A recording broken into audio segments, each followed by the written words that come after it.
Oh, I'm live. Here we are, 9 seconds in, and I had forgot to enter myself into the studio. Well, sorry. As you can tell, Pulido is not here.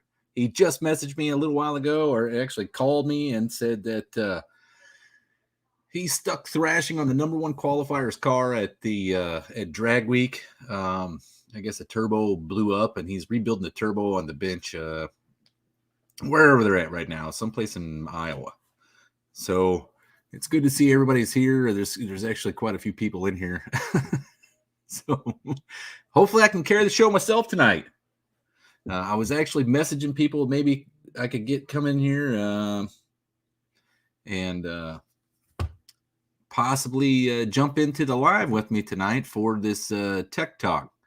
So, man, I should have probably hit up Dr. Art because he's in here. He's the first one he's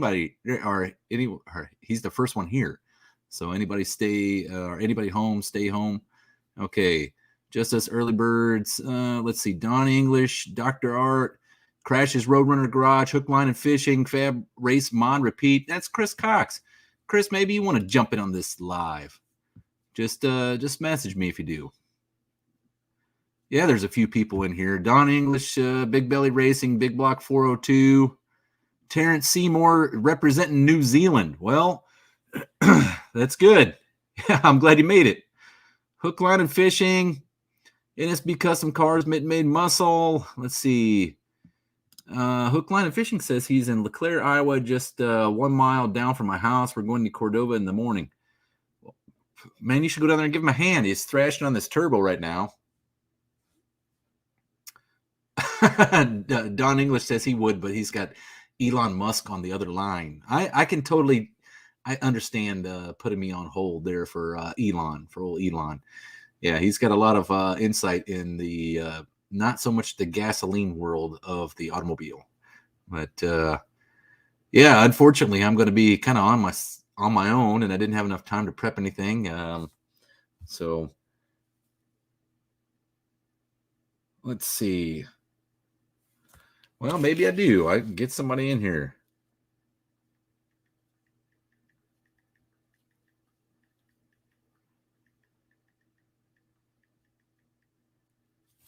Let's see if I can do this. I have never had to do this before. So maybe we can get Chris Cox in here from Fab Race Mod Repeat. And he runs a speed shop called Speed Oasis LLC out in Norfolk, Virginia area. So he's a very knowledgeable kind of dude. And you've probably seen a lot of his videos that he doesn't show his face. So this will be the first time you've seen him. Or maybe he'll just show his hands. I don't know. So hopefully it's not a complete and utter disappointment tonight.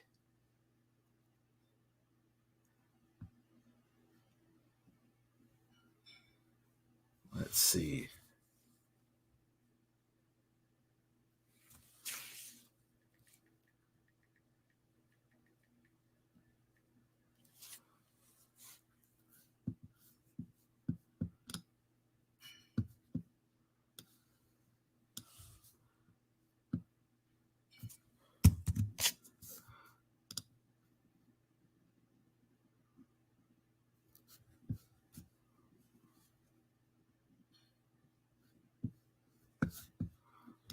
All right, well, let's get to some questions while we have some time. Maybe we'll find somebody to jump in here. Oh, well, okay. So Dr. Art's then giving us some no-name nationals updates in the meantime. Well, I'll tell you what. My desk, if you could see it here, is absolutely covered with little sticky notes. That's like kind of how I make notes and move on and find stuff. There has been a few things I've really had a hard time nailing down. One is, ironically, you go to for events like this, you work with companies that provide event materials, right? And we went to one company and they said, yeah, we got 100 plus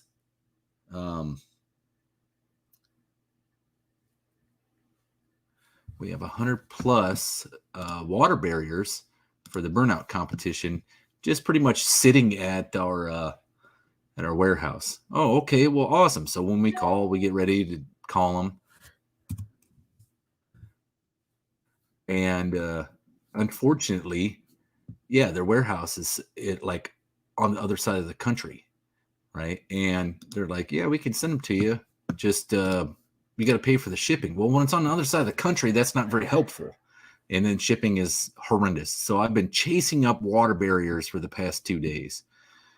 Devin Bound asks, "Are we in?" Well, you're not out. You're in the right place.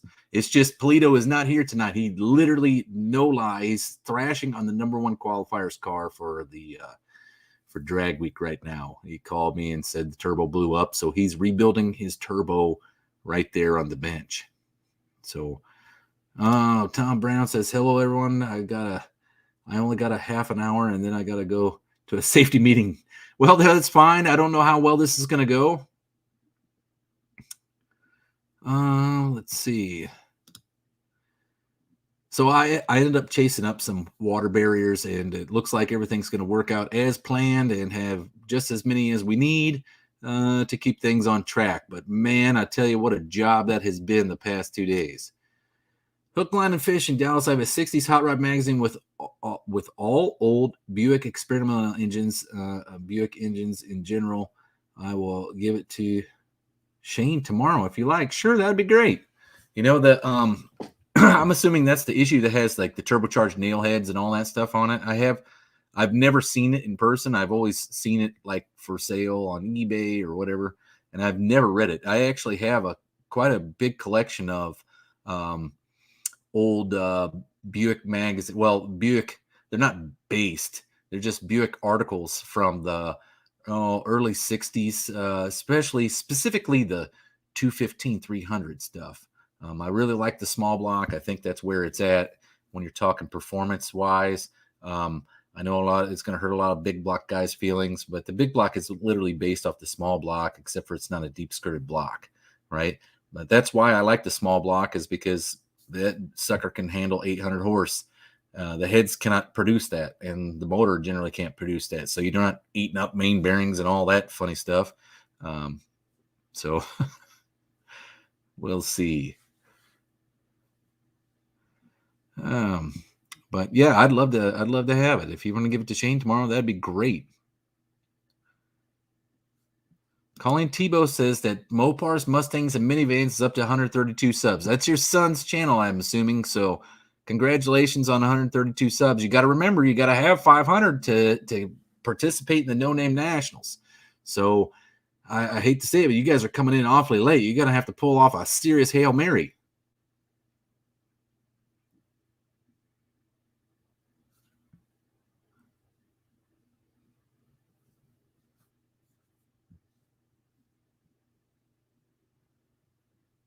Let's see. No other questions here. That's fine. Maybe I could have got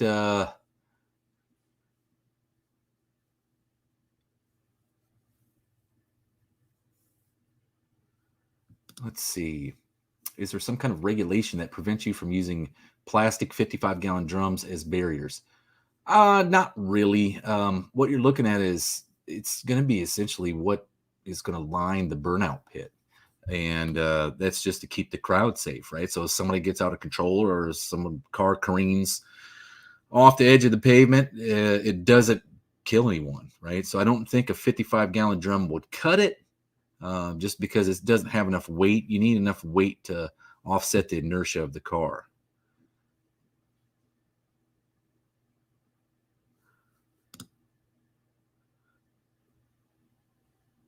Yeah, Big Block 402. Yeah, you'll need to start dropping videos every 2 hours to make it to 500 before next Friday.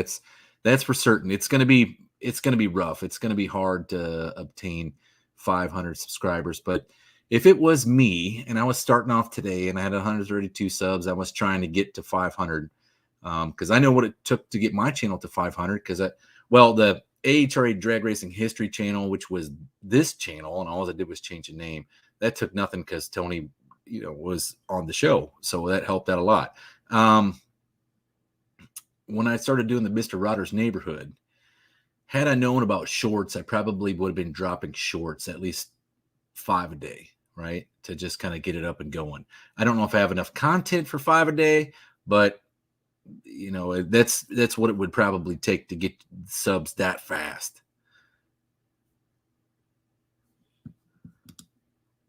Colleen says, we're coming either way. Hopefully we get a race. I hope you do too.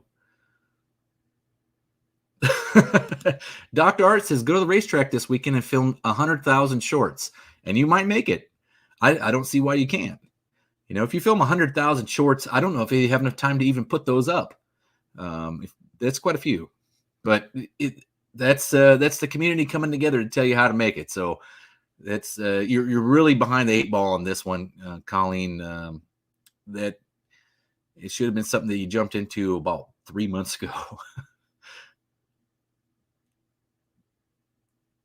Let's see. Hook, line, and fishing says, Dells, I'd like to help, but I think it'd be a weird thing to do. I'd feel like some kind of creep. Well, I was actually joking. I don't know where Shane is at. If he's in LeClaire, you know, I'm sure he would love it if you came by and visit him. But he's probably extremely busy at the moment. Let's see. Post lots of videos. There you go. Post lots of videos with cute girls and little kittens playing, and you'll get all kinds of subs. At least that's what all the kids say. And I don't doubt that. I mean, you know, it seems like every video that you see is a short is like a girl in a skimpy top kind of stuff. So I think they know where it's at. You know, if you really want to get some sub numbers and you get a lot of views, that's what you do. So I don't know if you had one of them super killer 1960s, early 70s XL, like say distributor halter tops, I think you'd probably be in there quite quickly. So, well, do we have any comments or questions or anything like that? Man, that's what I'm really hoping for.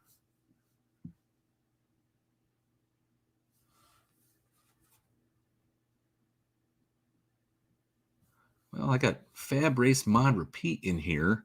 Maybe he's not going to throw his face on there.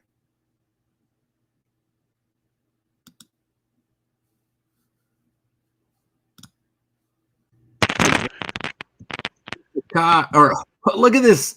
It's just a pair of hands. Is this Fab Race Mod Repeat? It is. Alice Brown. Yeah. Well, how's it going, Mr. Cox? Oh, do you have a crappy connection? Oh, not about you. Oh, things are going okay. I think we got a bit of a lag. I think we got a bit of a lag going here or something.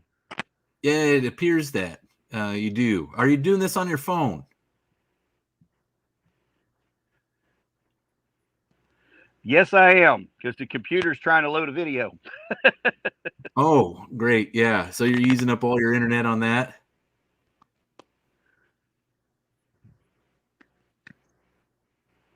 Yeah. So that's why I'm running off the phone. Oh, gotcha. I think it's quite a bit laggy. Are you ever heard what's that?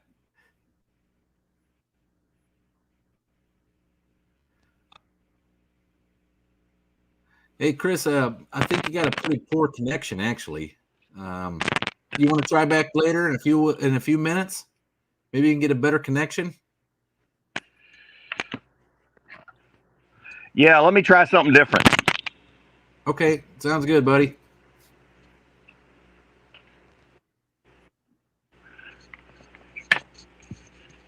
Well, Kevin says he saw Shane race today on MT, and I'm assuming that's where were they today? They're in Cordova tomorrow. They were in Indy? Maybe they were Indy today. I'm not entirely sure. I don't know what MT is, but maybe a mountain time. I don't know. And then Dr. Art says, have I finished the HEI mod for the Lemons car? I have, Dr. Art. Did you see my latest video on the HEI? And I showed everybody in the world what was the problem with a Buick HEI pickup coil. And I got the distributor dropped back in, and it's somewhat timed. We just need to adjust everything, but it is up and running. So, oh, Motor Trend channel. That's what he's talking about. Kevin's talking about Motor Trend channel. All right, so that's where Shane was on the Motor Trend channel today. We're on Drag Week. So he was pretty happy. He said he was stoked when I talked to him. He's got this Slant 6 dart down in the 16s now. You want me to call Tony for a special guest appearance? I've already actually tried that. So he's apparently busy because he didn't reply back. So, and you never know. That guy's always busy. So I was hoping that he would have a few minutes, but apparently not. So, no, they were at Byron today. Okay, good deal. All right, so they went from Indy to Byron, and then they're from Byron to Cordova. So, yeah, that's where he's. Tomorrow is going to be at Cordova, and he's hoping to get a 16 average. Is what he's wanting, something 16-second average, because I think he said his first pass was 17:02, and then from there it went down to the 16s, and it's been in the 16s since. But he's trying to get it all ironed out right now, and hopefully deep down into the 16, so he can average 16 something for this entire leg of drag week. So I told him, hey, you're coming up on the good spot, because St. Louis, I don't know if anybody here is from a St. Louis area, but St. Louis has this thing where the sun goes down, and your DA might be your DA is your density altitude. So it's essentially it takes into account your barometric pressure, sea level height, the whole 9 yards, and then air temperature. But St. Louis has some kind of weird thing, and I don't know if it's because of the Mississippi River, but when the sun goes down, that DA drops. And you want to talk about bracket racers dialing down. This place, you're dialing down like 10th and a half, right? I mean, it's quite a bit generally that you pick up, if not more than that. So that's what it's notorious for there along the Mississippi River down near St. Louis. So I'm hoping Shane can click off some good numbers once that DA drops and get down into like 1670s or something. And then that's moving for like a good old slant car. I mean, this was probably a 3,400-pound car with Shane in it. So it's probably a good 3,600 pounds with 225 furious leaning tower of power, So let's see.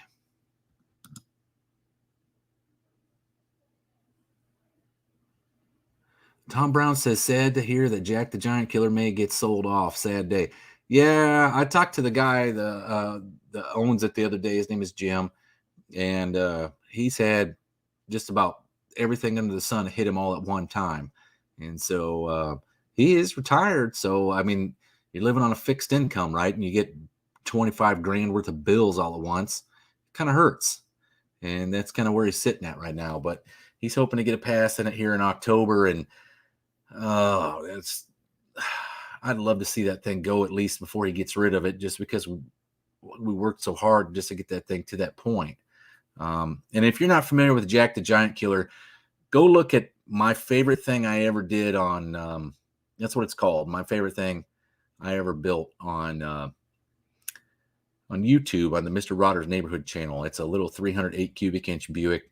And it was, the unique thing about it was originally a 215 Buick car, and the heads were ported by Joe Mondello in 1964. So that means that would have been the first few years that Joe was doing them, right? And he's gone now. He left in, I think he passed away like in 2008, maybe 2010, somewhere around there. No one's ever going to be able to reproduce those heads. And we ended up building a whole combination around those cylinder heads, and it turned out to be one gnarly SOB. And I mean, this thing revs like you would not believe. It is so snappy. And if you think my little Mule 300 is snappy, wait till you hear this thing. When I first fired it up on the start stand, it literally zung up to like probably 6,500 before I could let off the throttle, because it happened so fast I didn't even expect it. So, all right. Well, let's see what happens now. Mr. Cox from Fab Race Mod Repeat, did you get your situation figured out? Am I live now? You sound like you're alive. Well, we're looking All at right. your it's a table. Do I sound better? Yeah, well, you sound kind of better. Did you put a microphone on? No, I got the same microphone on. I just switched up equipment. Oh, all right. Well, piece of cake. It seems to be going a lot better. I can't say that for it's going to hold out forever, but it sounds like it's a lot more up to date now. Here we go. All right. So what's going on in the world of the AHRA today? Well, as you know, I just got back from your place on this past weekend, right? We were out there on Saturday, and it was a gorgeous day to have a bracket race out at Northeast Dragway. Surprisingly, usually you guys get nailed with either like super duper high heat or rain, and neither one of them worked out. Welcome to the Mid-Atlantic. Yeah, it was actually nice. So, but yeah, I tell you what, things are going a bit hectic because I'm into the last week before I hit the road for the No Name Nationals. So like the next live that I'll be doing will be from the pits and No Name Nationals in my little travel trailer. So that cool. Hopefully it works out, and it'll be coming over via all of the information superhighway that I'm setting up at Jeffers Motorsports Park on Tuesday. You will be the media center of the world on October. Well, let's hope so. Yeah. Well, hey, and also thank you so much for putting up the money that you did for monkey bike class. Yep, monkey bike and 10.5. I was glad to do it. Yep. Oh, that's right. Yep, that was your own YouTube channel.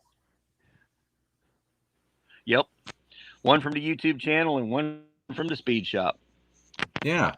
Well, thank you so much, and I know for a fact that the participants are really going to appreciate that. I mean, it's not often that you get somebody that just comes out of the blue and offers up some prize money. So, and that's the kind of guy Chris has always been when we do bracket events out at Northeast. Is if the car count's low and they're not going to make the count, Chris will pony up the extra cash to actually pay the full purse. So, I mean, if you're ever in the Norfolk area or the northeastern area of North Carolina, stop by the Northeast Dragway and check the place out. Let's see. Hook, line, and fishing is we are a real old-fashioned mom-and-pop drag strip. That you guys are, and that's what I like about it. It's like it's a throwback, but it's not some old track. I mean, it's something that you guys. Well, Curtis built it in 2001, right? So it has like a fairly new feel to it, right? But it still looks like a 1960s drag strip with a newer feel to it. Is really what it is. So. Yeah, well, Hook, that was the plan. He was trying to get that old Suffolk Raceway Creed's feel that all the drag strips had around here when he was a boy, and he did a real good job of it. Yeah. So, all right. So Hook, line, and fishing saying Cordova's supposed to be a high of 66 degrees tomorrow, so there's probably going to be some serious passes being made tomorrow for drag week. All of us saying now we see hands. Well, all of just to give you a heads up, this is how Fab Race Mod Repeat does videos right here. This is all he does is his hands and speaking, right? So that way you can't see him, you can't pick him out of a crowd, and no one's going to be creeping on him at nighttime. So you're also saying scratchy mic connection. I think that's just because I got a voice for radio and a face for print. A face for what? Yeah, I'm not in the best part of the world for it. I'm not in the best part of the world for internet service. Oh, well, that's fine. We'll make do with what we got. So, all right. Well, it is still Wednesday night Tech Talk Live. We can answer some of your Tech Talk questions. So, throw them out there if you got them. Because if you didn't know it, Chris Cox is a master fabricator here from Fab Race Mod Repeat. Hey, Chris, can you kill your YouTube browser?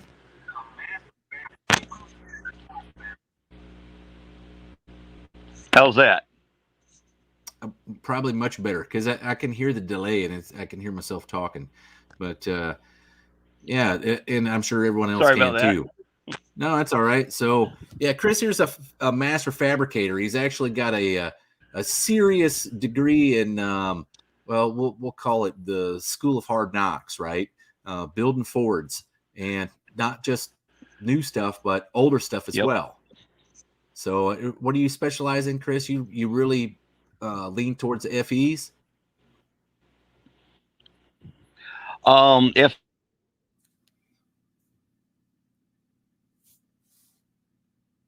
fees and small block, FEs and small blocks. Oh, yeah, round okay. around cars, big cars, those. Right. Yep. And then race Put a cars as well, 460 or right? two, 3.5 series, Oh man, we're losing you again, buddy. couple of 430s. Oh, hold on. Yeah, I'm down to 2 bars right now. Yeah. Well, no big deal. I mean, we can try this later if you get a better connection.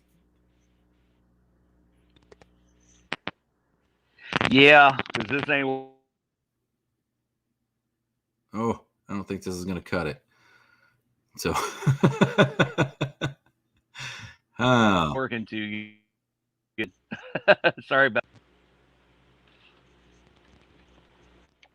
Yeah, Uncle Squirrel's in here actually saying something. Besides, personally, I blame Squirrels. He's saying FEs are a cool engine, but nothing beats the 385 series. And I like a FE just because they're odd and different. Power wise, though, by far, the 385 is a monster. I mean, there's a reason why Glidden was absolutely ruling the roost in the 80s, running the 385 series blocks, right? So there's got to be something to him. And I mean, he was the man at that time. It took General Motors building redesigning a completely different engine, the DRCE, to keep up with the dude. So 385 has got some beans.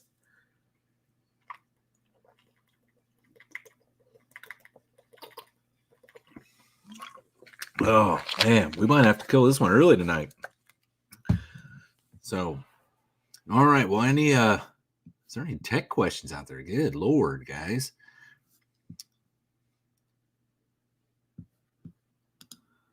Uncle Squirrel saying the FEs, they have an absolute cool factor. The thing I like about the FE block is it's a deep skirted block, and the block itself takes a pretty good amount of horsepower to tear just the block up, right? Now, they do have their downfalls with the oiling and everything. It's just like the Buick.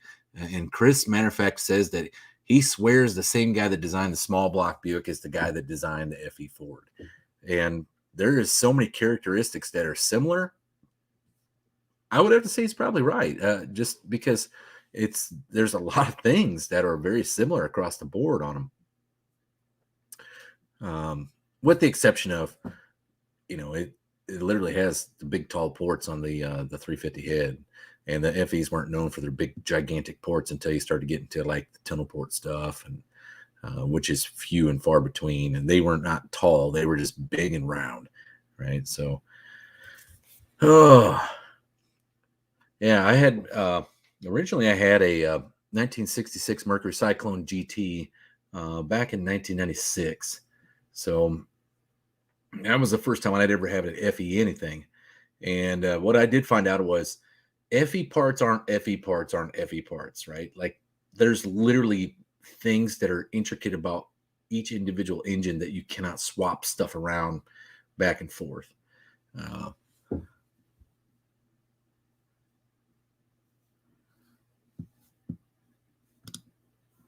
Let's see. Chris is saying that the basic FE block, like the 390, is good for 650 to 700 horse, and that's kind of what you see of a deep skirted block from that era. Is about those kind of numbers, right? And that's where they start beating the mains straight out of them and pulling the bolts out of the mains, or just main cap walk. It starts to become an issue, especially if it has enough clearance in between the block and the main caps itself. Uncle Squirrel. Well, yeah, a lot of automotive designers jump from brand to brand, so there's a lot of mixed influences across the big three manufacturers. I agree with that. Tony swears that the guy that designed the big block Mopar designed the big block Buick. So I'm assuming that is probably the case. That there was only about a handful of engine designers at the time, and they kind of just rotated from job to job to job to job until they finished each individual job, right? So I don't see why that'd be any different than anywhere else. I mean, think about it. You get a roofer in your area, and that guy does just about everybody's roof in that area, and then moves on to the next job, right? Let's see here. Chris says they failed through the lifter valley. Oh, they split up through the lifter valley just like the small block Fords, huh? Hey, Jason. You out in the garage working tonight? I saw you live last night. All right. Tom Brown is asking, when is the first Lemons event? All right. And so that's something that people may or may not know on here. And it's kind of come up a lot here in the past 2 days since I dropped that HEI video where I was working on the Lemons car distributor. And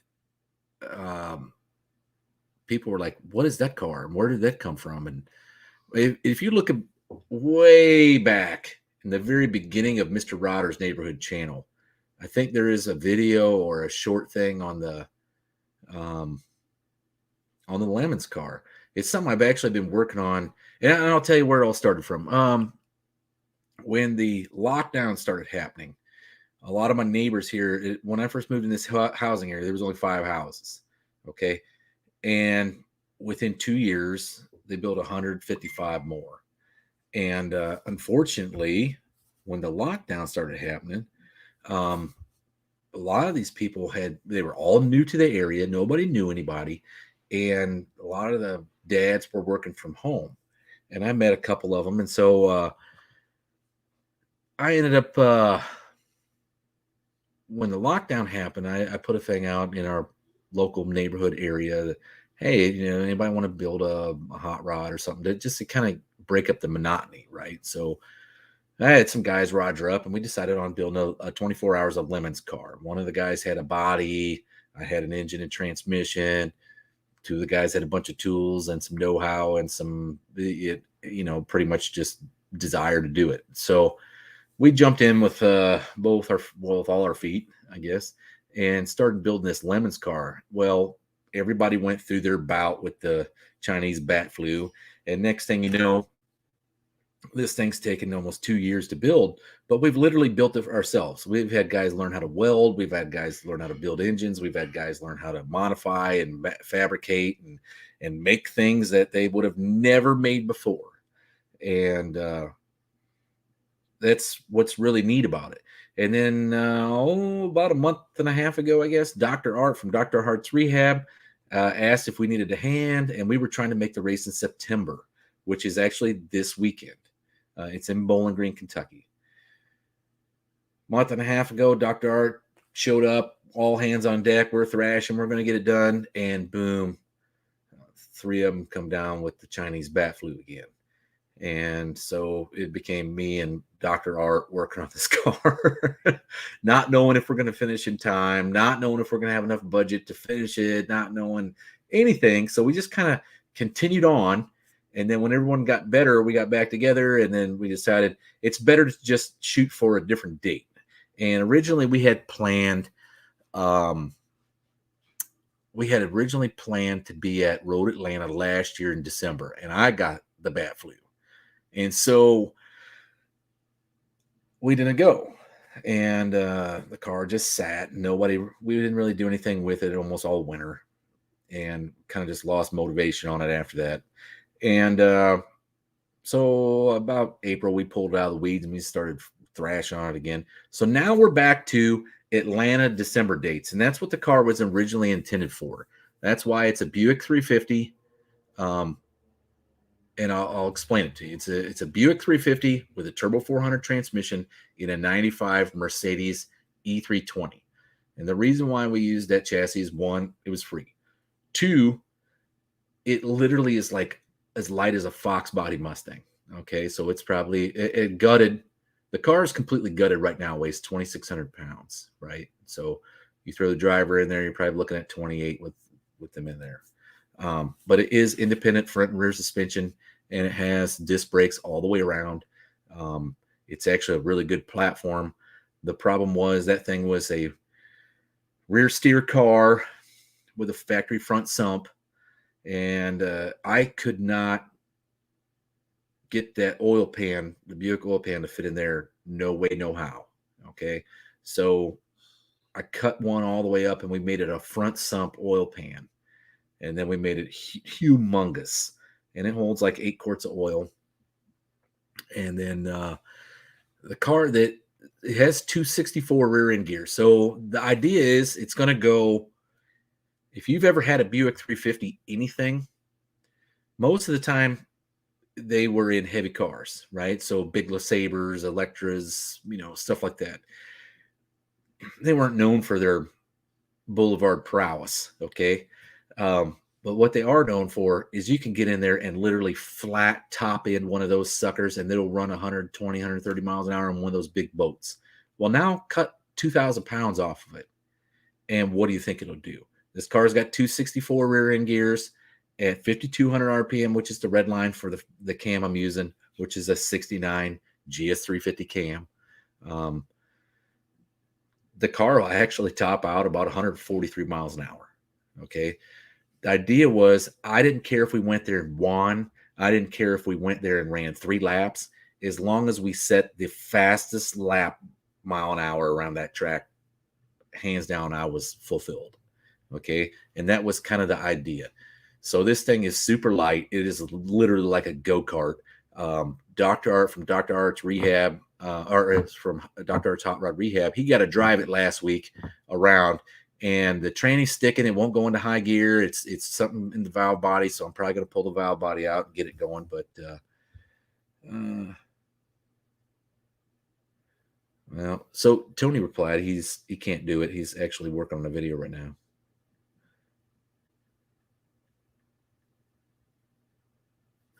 So there you go. But yeah, the idea is to go there. We'll get it all 3 years. It'll be no problem. And we got till December. So December, we're going to be here. We're going to be there. So this car is actually built to be a tribute to 2 iconic race cars. One is a Mercedes. And if you're not a Mercedes fan or an import fan, that's fine, because we're going to make the car like Two-Face, the Batman character. One side looks like one way and one side looks like the other. So on one side, it's going to be red, and it's going to be like the red pig from the when Mercedes first stood up AMG. That was their first iconic race car that they ran in Le Mans, and they ran in a 24-hour Le Mans and ended up winning the sport touring class. And so from there, we went on that side. It's going to look like the Mercedes, okay, the red pig. And then on our side, or on my side, I guess I should say it. I don't know. It's not my side, but the Buick side of it is going to pay tribute to Old Yeller, which is Max Balchowski's road racing home-built hot rod that was Buick 401 powered. And it absolutely murdered Ferraris and Lamborghinis and Porsches and all that stuff in its own class while running with SCCA back in the 50s and early 60s. So, Fab Race Mod Repeat says the block gives up just like a 302. So, let's see here. Let's see. Jason's not working in the garage. It's too hot. Tom Brown's asking, are the 215 to 300 rods the same? No, they are shorter. The 215 rods are shorter. So, Hook, Line, and Fishing thinks, I guess, the Lemons car is awesome, and that's great. Thank you so much. But I will do a video on the Lemons car. It'll probably be the last thing I do before I head out to go to the No Name Nationals. All right. Well, Fab Race Mod repeats back for round 3. We'll see if this is a go. Chris, you here? Yeah. All right, buddy. You sound good. For now. No skipping at the moment. Yeah. Mopars, Mustangs, and minivans. Oh, alive. I'm at lunch at work. How is everyone? Well, perfect. We're doing good. Thanks for showing up. I mean, it's a bit slow tonight just because literally it was just a one-man show up until a few minutes ago, and now we got Chris Cox from FabMate Race Mod Repeat here again, representing with a pair of hands. Yes, as always. But so all your videos though are primarily just like this, where it's your hands and you're showing people how to fabricate and build stuff, right? Right, unless I'm at the track filming a race. Okay, then it's just your voice. And then, like when I did the interview with you, I don't think I was in the film at all until the end when I gave the thumbs up. Well, at least you got a standard. Yeah. So it works. I'd probably get more views and everything if I actually got in front of the camera, but I'm not there yet. So no, that's fine. That's totally understandable. It doesn't matter. There's quite a few people on YouTube. I've got a face for radio and a voice for print, as they say. Oh, voice for print. That's what you said earlier. I was trying to figure out what you were talking about. So, yeah, we're just holding down the fort. There's 30 people watching, and I do appreciate every single one of you watching. Normally Absolutely. we go way higher than that because we're going through questions like mad.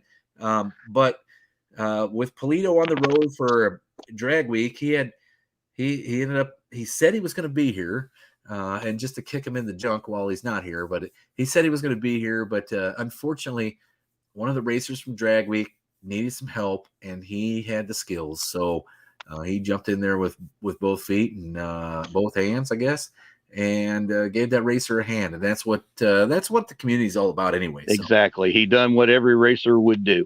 Exactly. Or should do. and priority numero uno is what you got right there. So going down the track. Let's see. Where is that first lemon tree going to be at? Our first lemons race is going to be in Atlanta in December. I'm hoping that I'm pretty sure the car is going to be done. I mean, it's almost done now. I just got to fix high gear and then we got to paint it. And so it's that close. And we got to install a new radiator this week because the Lincoln Mark 8 radiator we got from the junkyard had a hole in it. So, oh man, yeah. Sometimes you win, sometimes you lose, right? Yes. The 200 amp alternator I pulled off the same Lincoln seems to work just fine though. So that's a win. That's a nice alternator, actually. Yeah, it's a nice piece. So Hook, Line, and Fishing says, but you have to put up with all those hand fetish creeps. Everybody's got to put up with some kind of creep. And they're out there, man. There's a ton of trolls, and they're probably beating me to death right now. I have no idea. Yeah. So, Colleen Tebow saying hit the thumbs up, and that would be great because that shows some interaction. At least next week would be, we'll be killing it because YouTube would promote it. So, I don't know what Devin Bound is asking. There's about a 10-second lag in the video, but the audio seems to be right on the spot. Oh, really? Yeah. Well, it sounds okay on your end. See, I just moved my hands out from under the camera. Huh. All right. Well, yeah, you're right. Right about now, they should disappear. There it went. Huh. They're back. Yeah, well, I think that's on your end, Chris, because here I can see it. It probably is because out here in the country we're on DSL, so. Okay. Well, Mopar's Mustangs and Minivan says I didn't want to show my face either, but I thought about how many people have taken pictures of me. I asked myself, what's the difference? But to each their own. He has a structure, I don't, or he has structure, I don't. So it just depends. It's just how I'll get out there sooner or later. If I hit enough videos or if I hit enough subscribers, maybe I'll do that, to hit like the 5,000 mark or the 10,000 mark or something. If I ever get that high, I appreciate everybody that's ever watched one of my videos. I'm surprised that it has done as well as it's done, to be honest. But well, you're up there at like 2,000 subs, right? Yeah. Yeah. 2,100 and some, I think. Yeah, your channel's doing pretty good. And you got how many videos? A little over 300. See, that's a lot of videos. See, I've been popping them shorts lately. I've been sticking them shorts up lately because with everything I've got going on, taking care of the stuff at the track and all the regular responsibilities with the day job and the shop and everything, I haven't had time to edit a lot of the stuff I've got filmed. I mean, I'm sure you run into it sometimes too with your Mr. Rogers stuff, your regular Mr. Rogers stuff, not your live feeds. Right. Yeah, Mr. Rogers.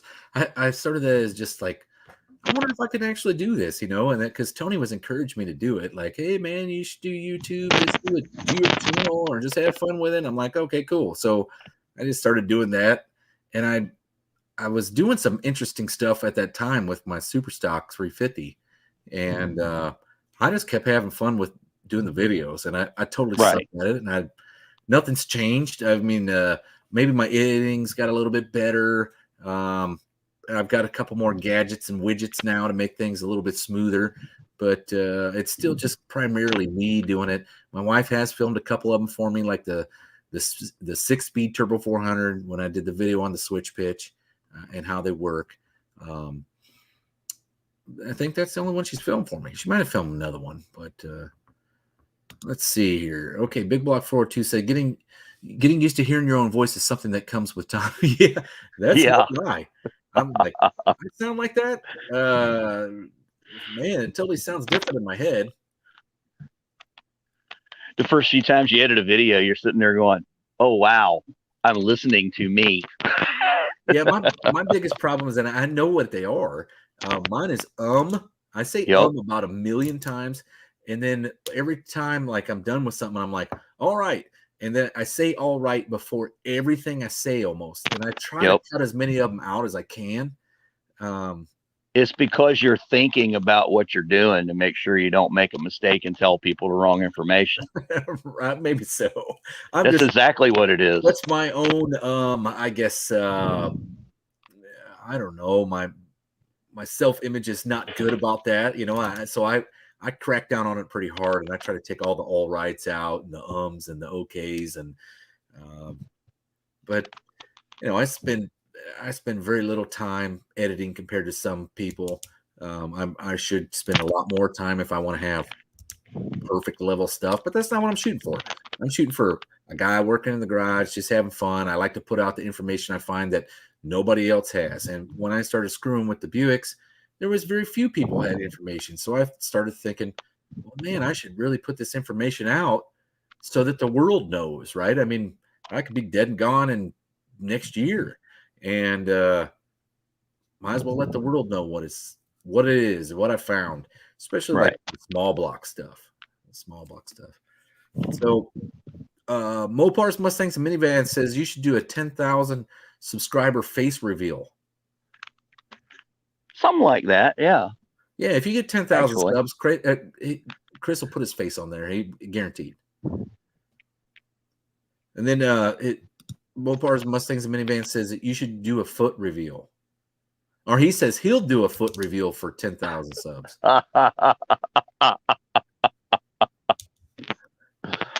All right. Clayton says, I went to my first races this weekend, did 1238 at 111 miles an hour in a 302 Pinto. Traction is an issue, 355 gears, 26 by 8.5 radials. Leafs, 3,000 plus converter. I need some traction upgrades. What do you suggest? Oh, man. Caltrack bars. That was the first thing I was thinking of. If you're running Leafs, Caltracks and some adjustable coilovers in the back. Also, or adjustable shocks in the back, excuse me. If you're running a radial is completely different from the slick. They hit a lot harder because the sidewalls don't flex, right? And they really wrap up the front of the spring on a leaf spring car. If you were to, let's see, drag radial, you can't take them down too far because they'll cup really bad. Do you know what kind of tire pressure you were running, Clayton?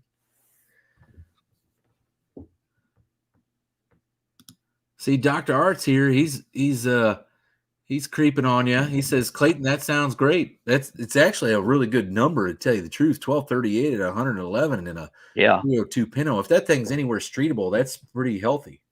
Yeah, it is.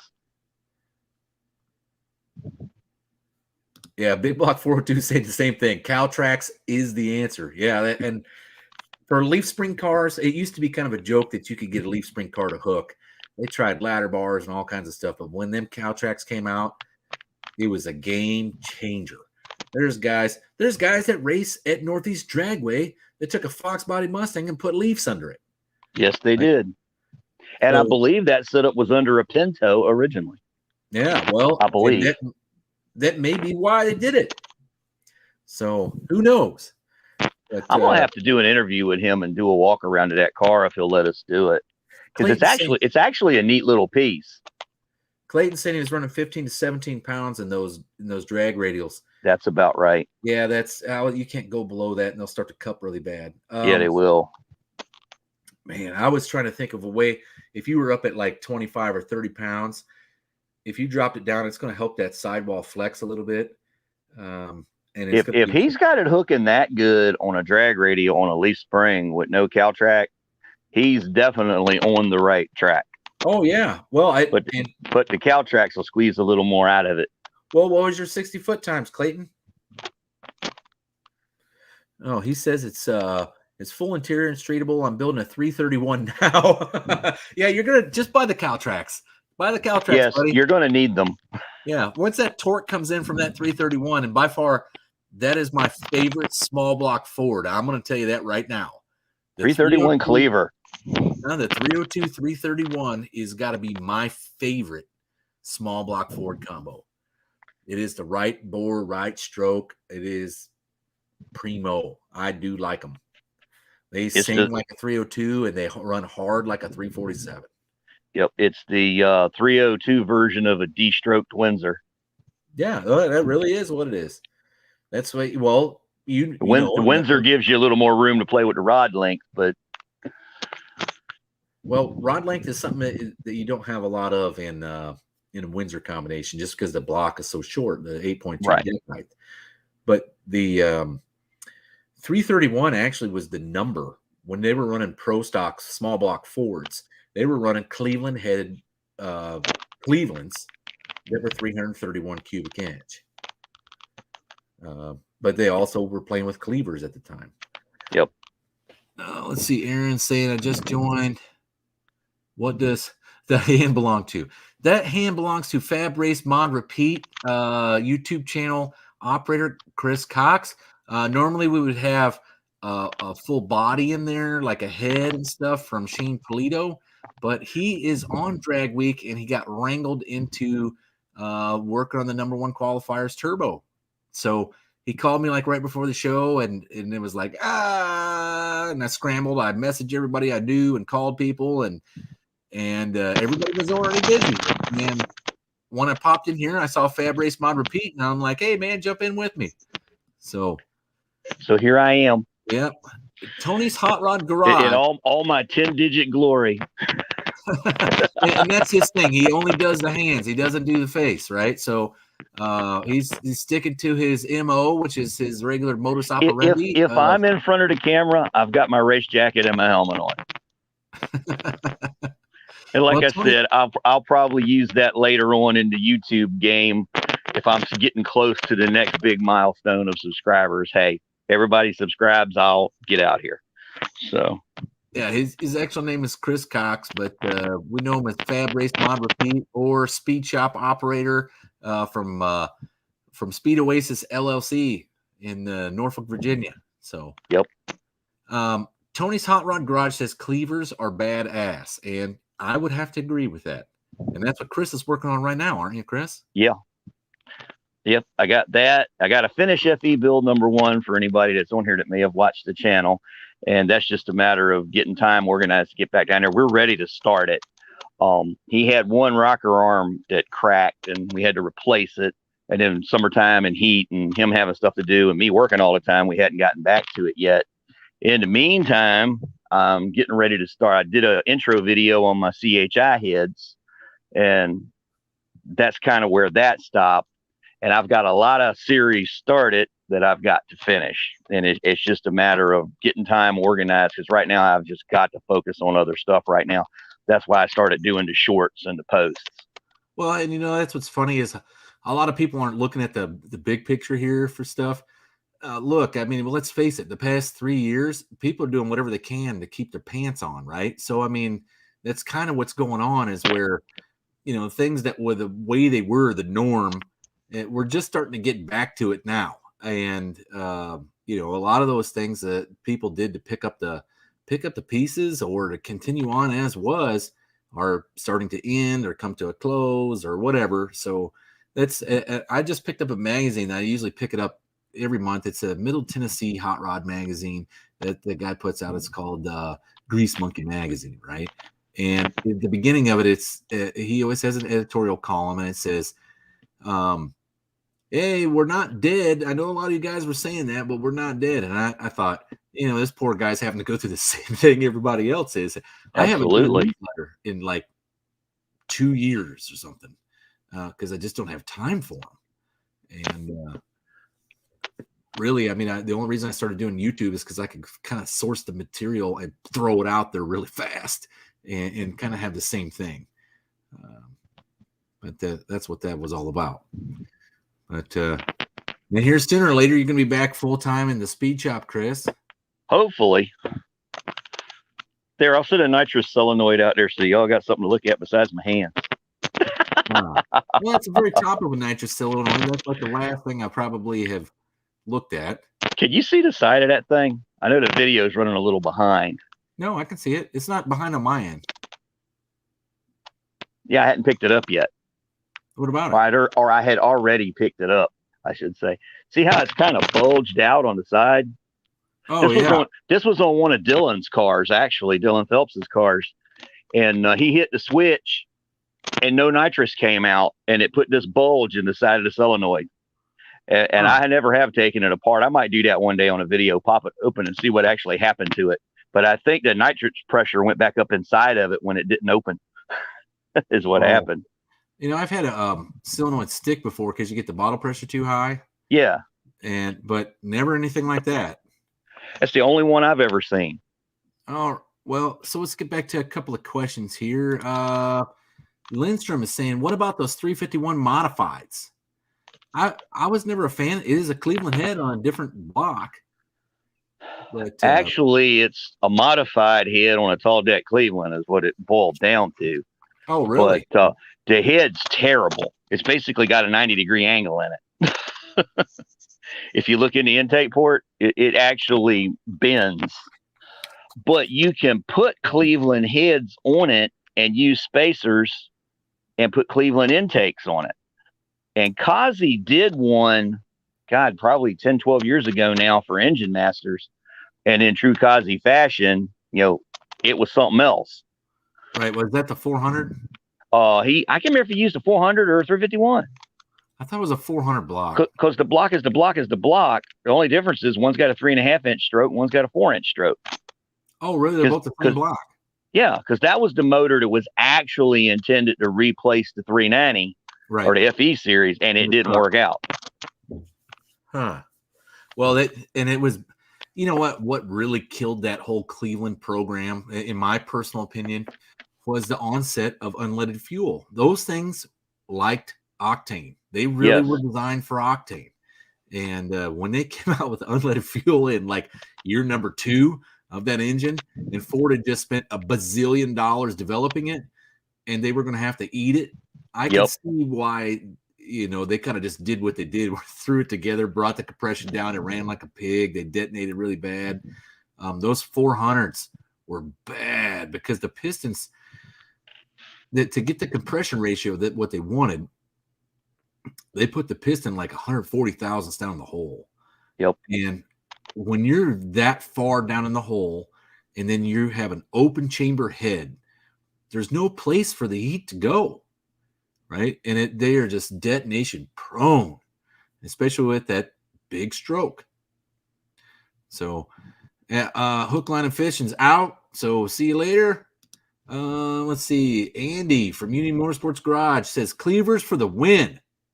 Yes. Yeah, well, and Andy would know. He's Mr. Ford himself. He's building Casper. And I saw the pictures of those headers, man. That thing is looking like a work of art. I'm gonna tell you what, that right there is hands down. And I probably shouldn't put it this way, but that is hands down the baddest small block Ford I've ever seen. I don't care how it runs. That thing's just awesome. I love that motor. It's taking all the good parts from every good Ford engine and put it into one, right? Yep. And that was why I did a cleaver, was because the cleaver itself. All right, so the Cleveland had a lot of downfalls when it came to the block design. Right. And it was primarily oiling was the big one, because these things, they like, if you think a Cleveland runs good at 5,500, a Cleveland runs gooder at 7,500. Okay. Right. They like RPM. And I don't think the oiling system in that block could really handle how much oil it needed to cover those main bearings and cam bearings. And then it's not priority main oiling. It's just like all the other blocks from that time, where it does the cam first. And well, they effectively took a 429 and scaled it down. no, they did. And if you look at the oiling system in the 429, which is basically exactly the same, and there's a few differences, and when they shrunk it, it put a lot of corners in it. Oh, really? Is that what it is? Yeah, it's got a lot of corners. It's got restrictions, and typical. Let's design this thing fast and get it out here, which the Windsor had to step up, because all they did was scale up the 289 block effectively. So they just made everything bigger. So the oil imports got bigger, even though it still wasn't priority main. The holes got bigger, so there was less chance of restriction. Well, and that's exactly how I did it, Chris. Was I looked at it like, what would, if I'm running a Ford short block, right? Which one's the best out of all of them? And I would have to say it'd be the Windsors, because you never hear of a Windsor having any oiling problems, and you hear the guys turning them up to 8-9 grand all the time, but the heads didn't flow. And I'm like, well, there's a simple fix to that, because the big 3-inch mains hurt you a little bit. You'll smoke the bearings quick, but as long as you use, see, a lot of guys will take a 302 cam and put it in there and use the 302 firing order, not the HO 302/351 firing order, and it loads up the front main and wipes it out quick. Yeah. And that's why the firing order change took place. It was kind of like Ford's version of doing the 3-7 swap on a Chevrolet. It unloads the bottom end. Right. And it makes it harmonic based, around the actual firing order of the crank and the engine, right? Exactly. Exactly. But see, what made me go cleaver the first time, and I told you about my little 289 when I was the first cleaver I did, was a 2-barrel headed Cleveland headed 289. And what made me do it, I had a little 70 Cougar, had gone through the engine, and Cleveland's have a habit of cracking the block between the water outlet and the front edge where the timing cover goes on. Oh, really? Yeah. And I had just finished the motor, probably hadn't driven at 1,500 miles, and it cracked the block right there and was spewing water, and I had to pull it apart. And what we ended up doing, my dad and my machinist, they were like, look, you're going to go in here and you're going to stitch it up. And I'm like, what's that? I'd never heard of that. And basically you drill and tap a hole, put a little tiny 1/8-inch hole, 8-inch set screw in it, and then drill another hole and kind of pass into that set screw. And you do that all the way down the length of the crack. And then you put some block seal in it. But you can only block seal the first little bit of that crack on that Cleveland, because the rest of it's out over the timing chain. And I just didn't trust it. So here I am with a brand new set of ported, ready to go 2-barrel Cleveland heads. And my dad had a bored 289 block sitting there around he wasn't using. So I went and got some pistons and put the two together. Huh. Well, and it was awesome. They run good, man. I don't care what cubic inch they are. They run good. And it's small cubic inch, they sound amazing because they rev so hard. But Tony's Hot Garage says, I'm finally getting the crank for my 428 back from the grinder tomorrow. Hopefully after No Name Nationals, I can get back to that project. Cool. I like FEs. I really do. And I'm hoping that's an FE. Yeah. And not a board and stroke Windsor. Because I think FE is kind of like a nailhead Buick. They are literally just a sexy looking engine in their own right. I mean, when they're all put together and they got the right valve covers on them, they look so good. Just engine porn, I guess. But it just looks fast sitting there. All right, so we got to catch up here. Let's see here.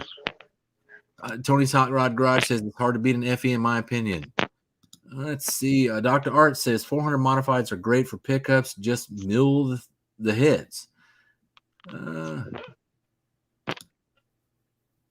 Hey, Destroyer 1320 showed up, ringing the bell.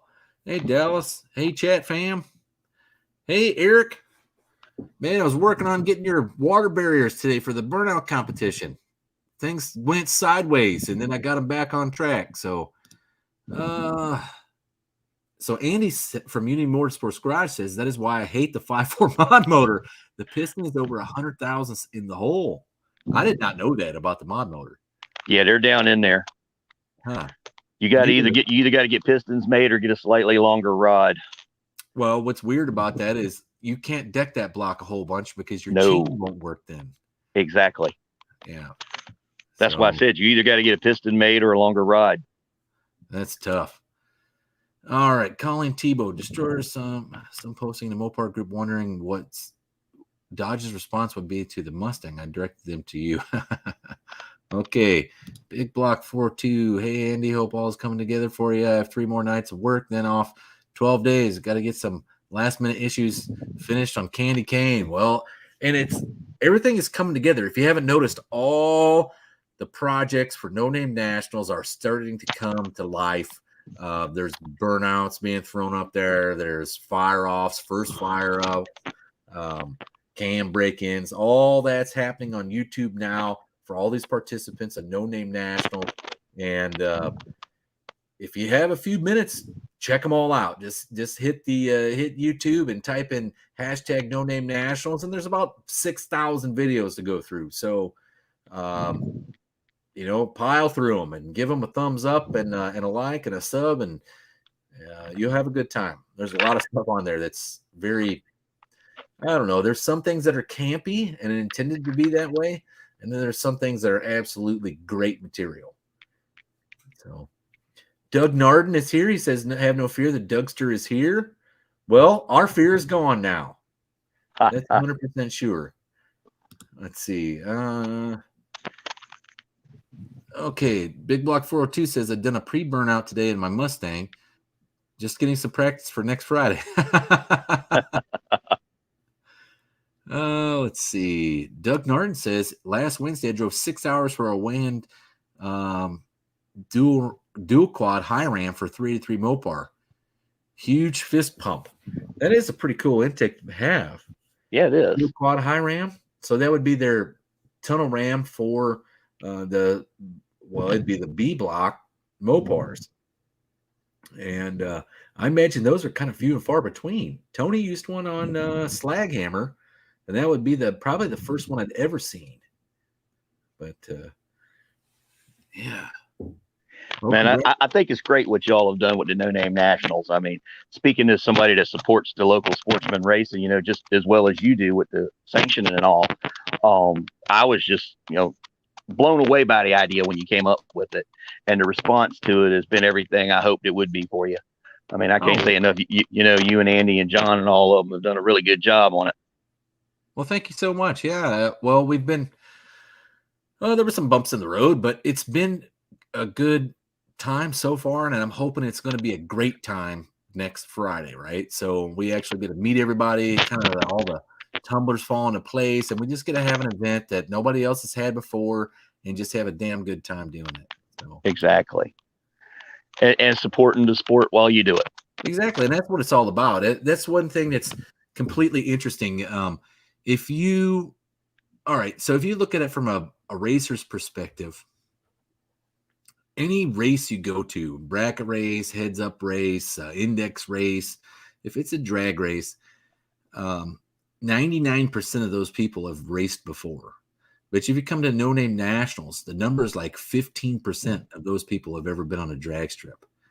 And that's staggering. That says a lot that you're actually changing the way things are, right? Right. So you're a catalyst for change. And that's what's good about it. That's what I really like about it.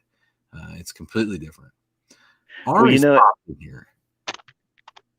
As a racer, that's one thing that's always fascinating. And I've had a lot of people just cold ask me over the years, how can you get out there in front of all them people? What if the car breaks? What if you stall it? What if you do this? What if you do that? And I'm going to tell you, anybody that's nervous about it, don't let it bother you. Because as soon as you pull out there, and I've said this in one of my own videos, as soon as you pull out there and get between those rails, the rest of the world goes away. There's nothing out there but you and that tree. Yeah, and I'll tell you, this is kind of embarrassing for me. I mean, gosh, I'll throw it out there for you. So before junior dragster was a thing, they used to have a high school class at your local NHRA track.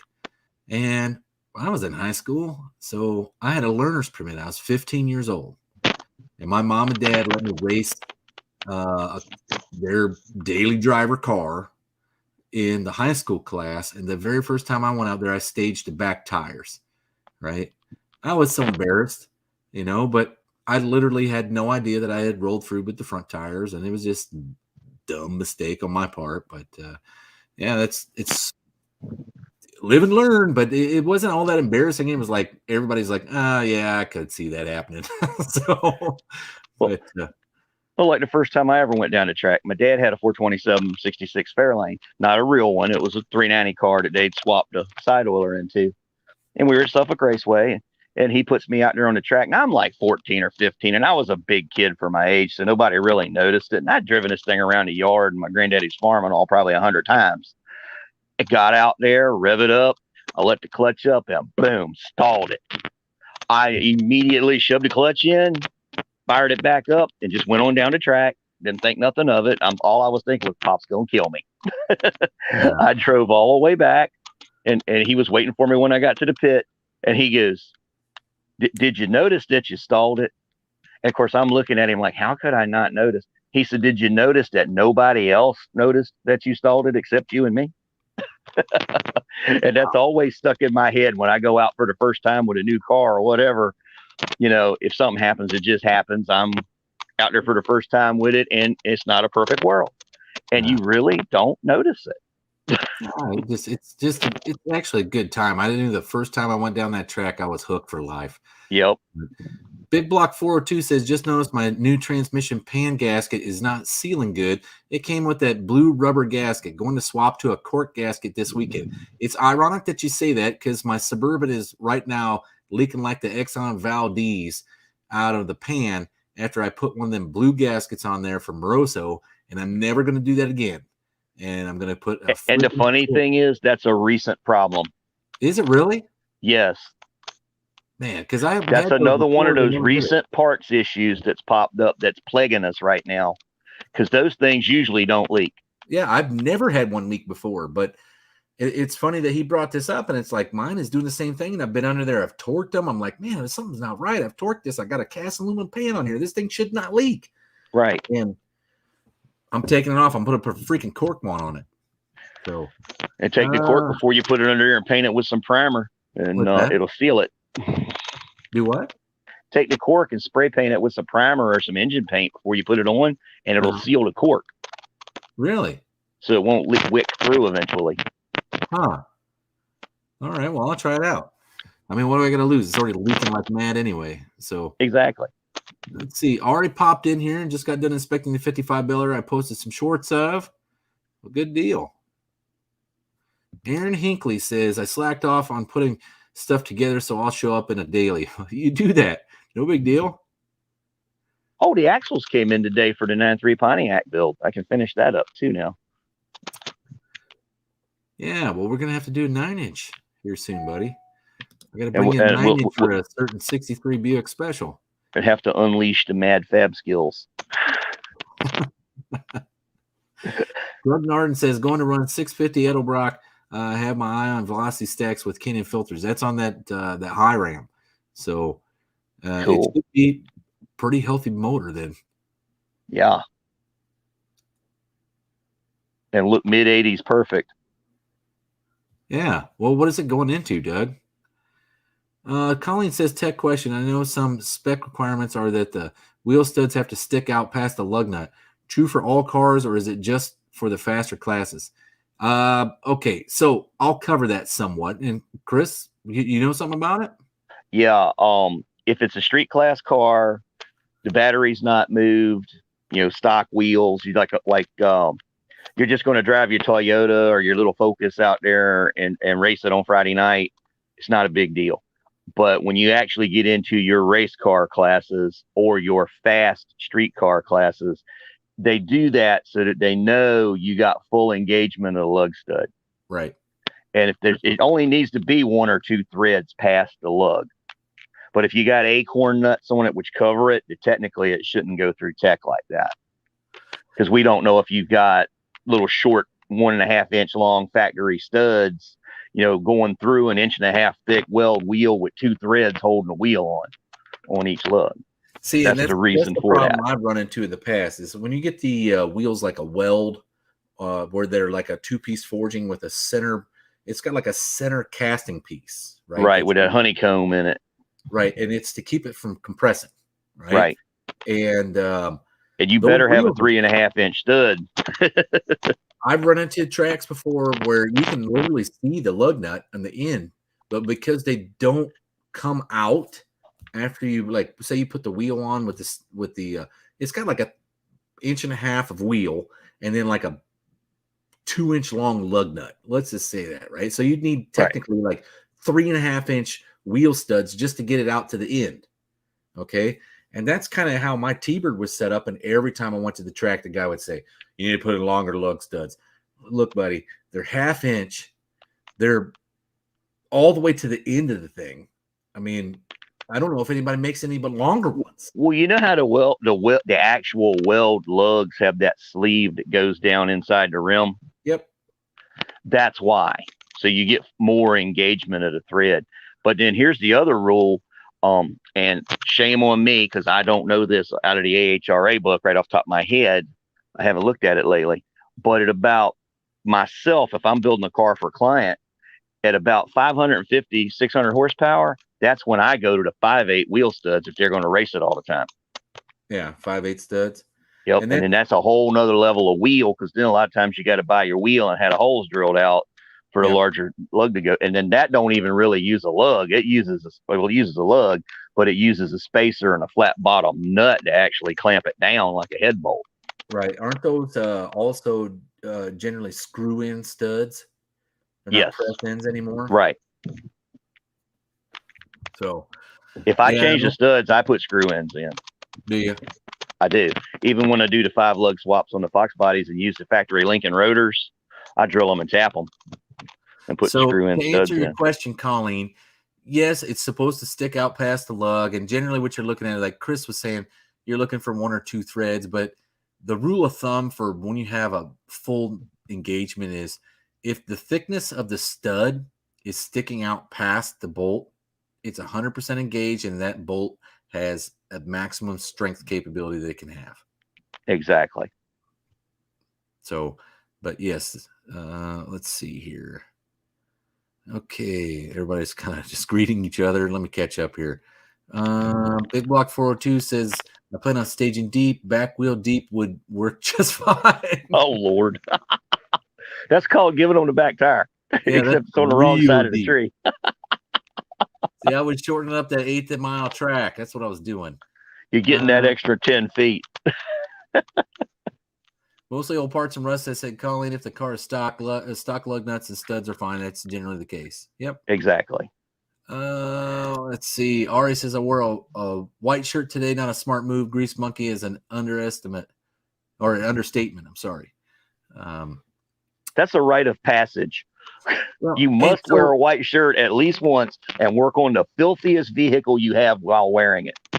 Well, you remember the very first year I came out there to Northeast Dragway, my AHRA shirts were white, right? And all the guys were complaining like, oh, dude, you know what? I can't wear a white shirt. And I'm like, why not? Yeah. Because all I have to do is look at my race car and I'm covered in dirt and grease. Yes. Right. And it's like, oh, I never thought of it like that. And that's where I started thinking about the shirts. And so then I went and had some made that were black. And then guys showed up and were like, dude, you got a lighter color. Please tell me that you don't just like have white or black, because white's going to get dirty and black, I'm on fire. It's like I'm inside of an incinerator in here. Right. So then I went to the gray shirts. And then it's like, dude, do you have any colors? You know, and oh gosh, man. No matter what you do, they're going to want something different. I know. And it's like every week You know, and that's why I went to the red. I went to the red, and it actually the red found me is really how it worked out. But yeah, Right. uh, There you go. We need to make a sticker that says promoter life. yeah, Fab Race Mod, or I mean, Big Block 402 saying, yeah, and transmission fluid is expensive. It is now. I thought I was the only one that Yes. noticed it. It's doubled in price. No, yes. In some places, it's almost triple. Really? Really? Holy cow. Because I went and got like, a gallon of transmission fluid, and I'm like, oh, I don't remember it being $26, right? I remember it being like $12. I went in a local do-it center on the way home from work tonight because we needed some stainless steel bolts to finish, or screws, 1032 machine screws to finish a job in the morning, and some fiber lock nuts to go with them. And it was $32 for a 50 pack of the screws and a 50 pack of the nuts. Oh, wow. I looked at the girl and said, really? She says, it's stainless steel. Yeah. Oh. Okay, so mostly old parts and rust says I should have said about the slicks. Long day, just made it home. Tired, 275, 60, 25s are going on tomorrow. So imagine he's cool. must be doing drag week. Doug Norton says he scored a Chinesium 727 performance pan I bought used for 20. The guy said it leaked on his ride. That's just like, it seems to be the norm right now. I don't know what's up with pans and gaskets and all that stuff, especially on transmissions. It's like, are we doing this intentionally and then jack the price of transmission fluid? I don't know. I had the Chinesium pickup coil for HEI, and I did the video on it this week, and it was like, man, I'm telling you, 2 years ago, that was baffling. That problem was baffling. And I ended up just stumble upon that sucker because I'm like, the only thing I have not changed is this stupid magnet. And then I'm like, let me check this one and see if it's the same polarity or if it's got a crack in it or something. And I stumbled on it, and it was tough. Mostly old parts and rust here saying it was $24.99 for a quart for the 16 Ram. That's the third time I've heard that lately, and I have not priced it. But good Lord.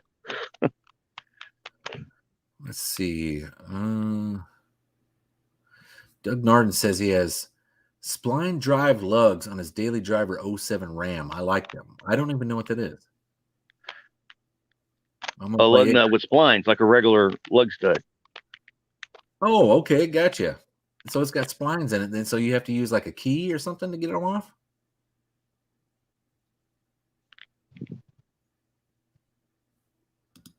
Oh, man. Mostly old parts and rust says, you think trans fluid is expensive? Trans fluid for my 16 Ram was $25 a quart. Yeah, that's what I was just talking about. Well, and I'm going back to, that's what you were just talking about. You must be ahead of me on the chat, huh?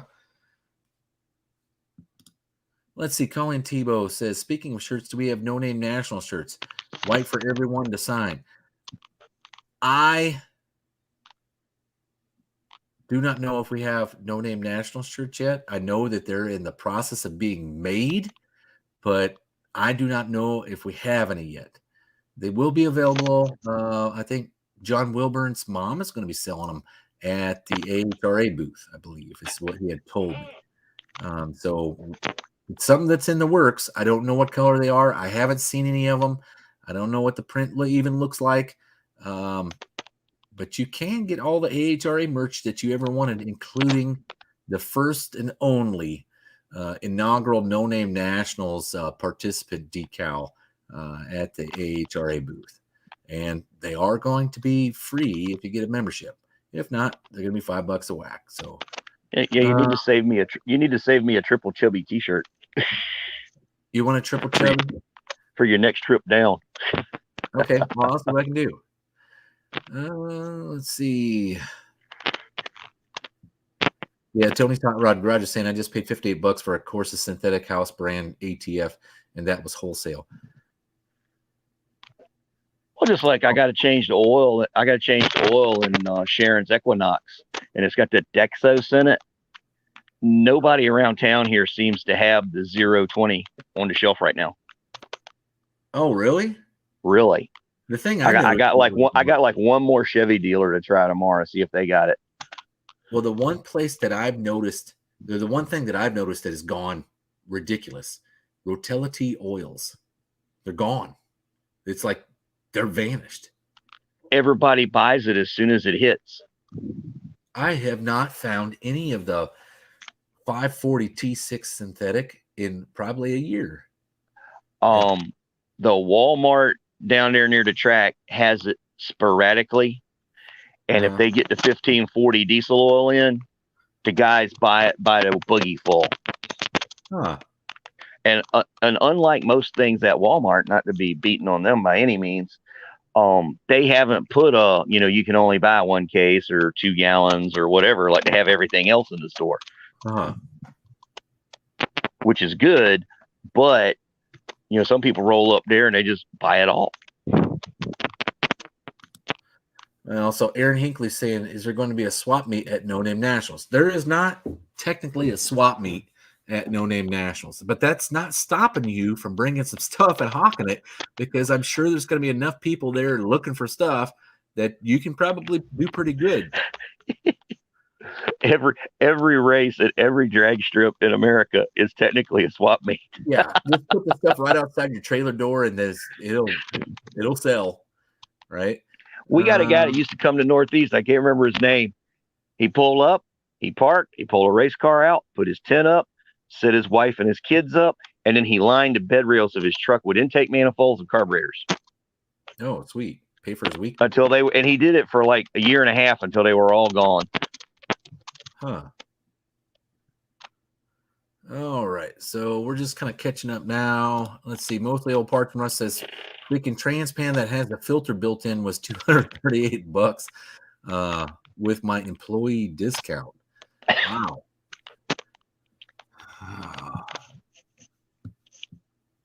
Let's see. Big Belly Racing. Dallas, are you going to do a Wikipedia page for the AHRA?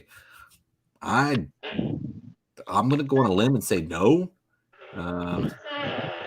I think there is one.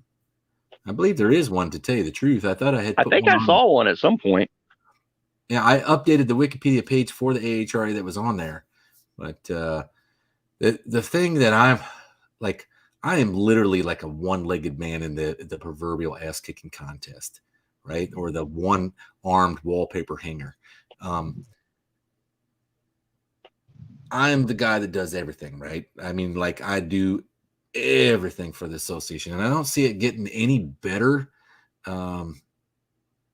until things start doing better financially. And it's not that like the AHRA is doing bad. It's the here you are, you start something off, and then you start. The rule of thumb for a small business to make money is generally your 3rd to 5th year. Okay, my 3rd year just so happened to be the introduction of bat flu. So that year was crap. The subsequent year following was crap. And then here is essentially my 5th year. This is the year that you would start to make money. And the business would actually start. And then what you do is you take the money that you make and you put it back into the business, and it continues to grow, right? Well, this is my 5th year, and it would have to do well this year for me to try to hire somebody to give me a freaking hand. I'm definitely tired of working 12 to 14 hours a day every day, or maybe even more than that. Because I drove from my house to Chris's track is almost 14 hours with the time change. Okay. And that means it's probably 13-hour drive straight through. And I literally stop to fill up, and that's about it. And then I get to his track. I sleep in my truck. I wake up, set up my booth, run an event the whole day, get back in my truck at the end of the night, sleep another night, and drive 14 hours back. Right? It's a long ride.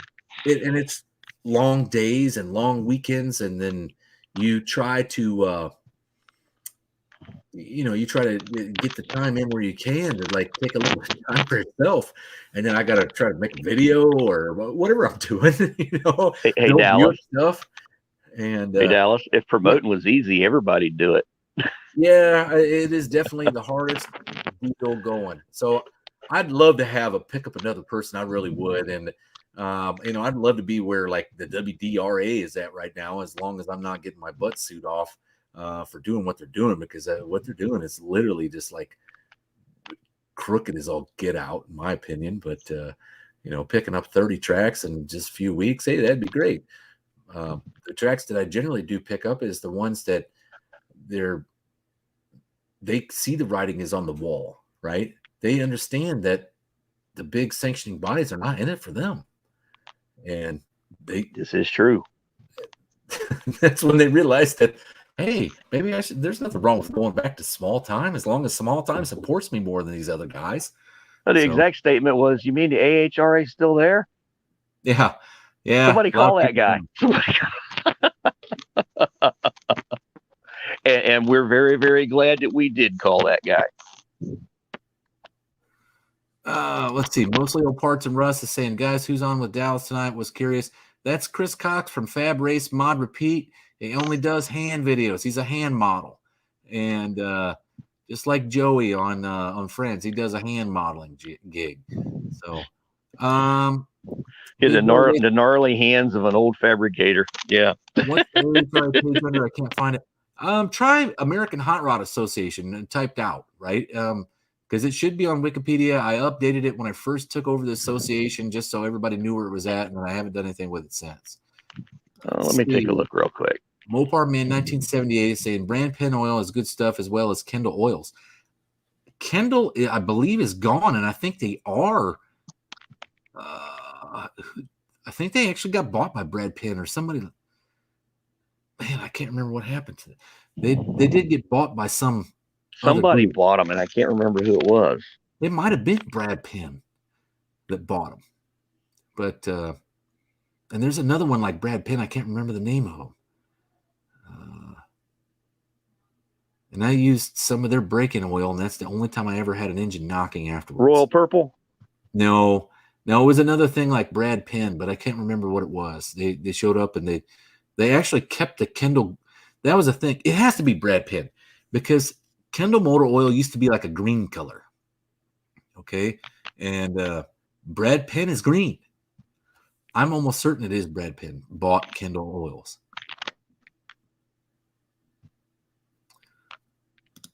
Colleen says Dallas just tried to purchase a non-racing membership, got to the submit and pay and got a 404 error, did it twice. Huh. It wouldn't go through? Well, I will get my web designer on that tomorrow, because it's important to have been able to pay. So I wondered what that was all about, because I've had a couple of memberships come in, and I hit them back, and they're like, "Oh, it didn't go through," and I wonder what's going on. Well, I'll get them to check it out. So thanks, Colleen. I'll get them to check it out. Let's see. Doug Narn says, I used to exclusively run Kendall GT1 motorcycle oil until I ran Rotella. I converted. I was the same way. My buddy told me about Rotella and was like, this has got to be the greatest oil ever made. And I'm like, oh, let me try it out. So I tried it out, and I'm like, this stuff is really good oil. So I jumped on the same thing. I do the Rotella thing pretty much religiously. I put it on the Big Windsor in the race car and picked up about 8 pounds of oil pressure. Did you really? It picked up oil pressure with Rotella? I did. It did with Rotella. Mopar Man 1978 says that George Costanza was a hand model for a short time too.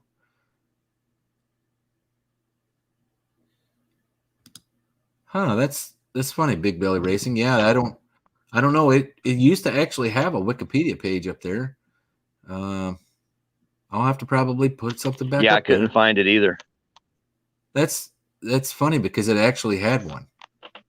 It had an entire history of the entire association on there. Plus, it had in 2017 or whatever, I bought the association, was running from Middle Tennessee, I think is what it said, something like that. Right. Huh. Mostly Old Parts from Russ says I had problems with No Name National's website trying to buy wife spectator tickets. That's funny, because that's just a Square store. There shouldn't be any problems with that.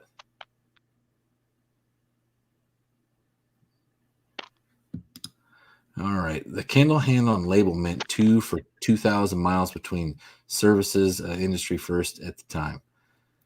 Oh, wow. That's actually kind of cool. I remember reading that somewhere one time. I didn't know that. That's what Yeah. their whole group is, the 2. So Colleen, let's see. I'll tell you what, if your membership didn't go through, Colleen, just save your cash. When you get to the No Name Nationals, I got the membership applications there. I'll just do the paper one.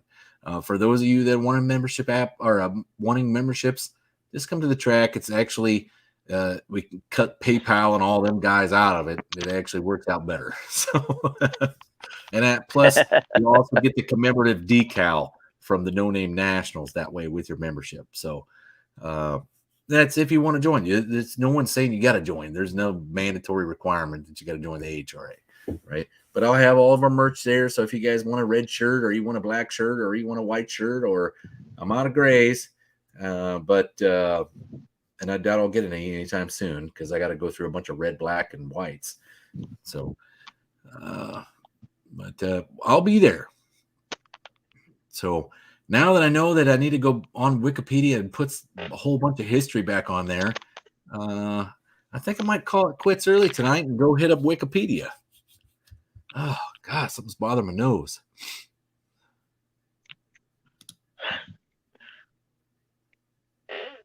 Let's see. Colleen says I was talking to Big Belly. All right. Fair enough. And mostly old parts are rusted. That's why he's going to the No Name Nationals so he could get his AHRA membership. Sweet. Well, thanks so much. I'll see you there.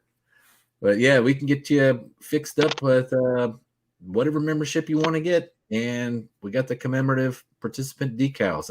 And I hope you guys like old school window decals because that's what I had made up.